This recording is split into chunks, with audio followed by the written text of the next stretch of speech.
안녕하세요. 뚝딱이 피지오의 물리치료사 박지열입니다. 오늘은 고관절 통증의 원인과 증상, 이어서 해결 방법까지 알아보려고 합니다. 먼저 고관절은 사진에서 보시는 것처럼 대퇴 골두와 골반뼈로 이루어진 이 부분을 얘기를 하게 됩니다. 통증 부위에 따른 해결 방안은 각각 차이가 있기 때문에 오늘은 고관절 통증, 즉 고관절 앞쪽 통증에 초점을 두고 봐주시면 감사하겠습니다. 그러면 고관절 통증을 나타낼 수 있는 문제점들을 한번 살펴보도록 하겠습니다. 크게 두 가지로 나눌 수가 있습니다. 첫 번째는 인트라 알티큘라 힙 패솔로지라고 하는 관절 내 병변, 두 번째는 익스트라 알티큘라 힙 패솔로지라고 하는 관절 외 병변으로 나눌 수가 있습니다. 그럼 첫 번째로 얘기 드린 관절 내 병변이라고 하는 것은 사진에서 보시는 것처럼 고관절 자체에 직접적인 문제가 생긴 것을 얘기를 합니다. 근데 간혹 고관절 바깥쪽이나 뒤쪽에 통증이 있다고 하시는 분들이 많으신데 고관절 앞쪽 통증이 아니라고 한다면 고관절 문제일 확률이 낮아지게 됩니다. 고관절은 관절 자체의 반복적인 압박으로 인해서 문제가 많이 발생을 하게 됩니다. 예를 들면 스포츠 환경 또는 등산, 밤매기와 같이 고관절의 반복적인 압박의 동작으로 인해서 문제가 발생을 할 수가 있습니다.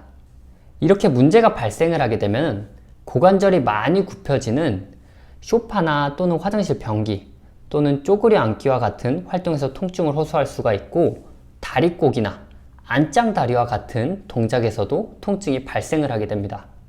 그럼 두 번째로 얘기 드린 관절 외 병변이란 고관절 자체의 문제가 아닌 관절을 덮고 있는 근육 또는 또 다른 관절에 문제가 생긴 것을 얘기를 합니다.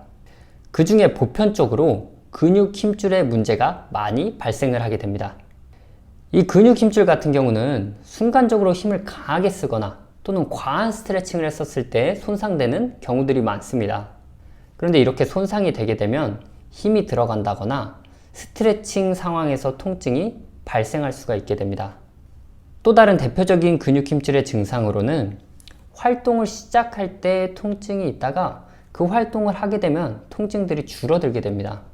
근데 여기서 무리하게 활동을 하게 되면은 증상들을 악화시킬 수가 있기 때문에 근육 힘줄에 문제가 발생한 경우에는 무리한 운동을 한다거나 스트레칭을 우선적으로 하는 것은 피해 주셔야 합니다. 앞에 설명드린 것처럼 이렇게 문제점을 찾을 때는 엑스레이나 MRI와 같이 영상학적 검사가 필요로 할 수는 있습니다.